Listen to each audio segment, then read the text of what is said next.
সামাজিক যোগাযোগ মাধ্যমে বরাবরই সক্রিয় অভিনেত্রী প্রসূন আজাদ। নিজের অনুভূতি, মতামত কিংবা অভিজ্ঞতা সবই তিনি ভাগ করে নেন তার অনুসারীদের সঙ্গে। সম্প্রতি একটি অনাকাঙ্ক্ষিত বার্তা প্রসূনের ইনবক্সে আসে, যা ছিল অত্যন্ত অশোভন। তিনি সেই বার্তার স্ক্রিনশট প্রকাশ করে জানান, এমন আচরণ কোনোভাবেই গ্রহণযোগ্য নয়। নিজের পোস্টে প্রসূন সমাজের প্রতি একটি জোরালো বার্তা দেন, নারীদের প্রতি সম্মান বজায় রাখার আহ্বান জানান।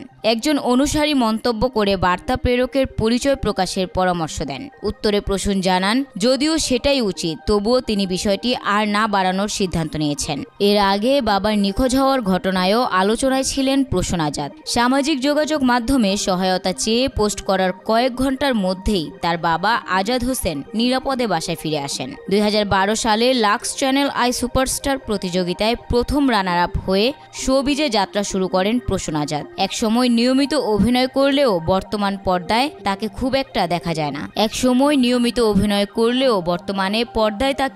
একটা দেখা যায় না। অনামিকা আক্তার, নিউজ টাইমস।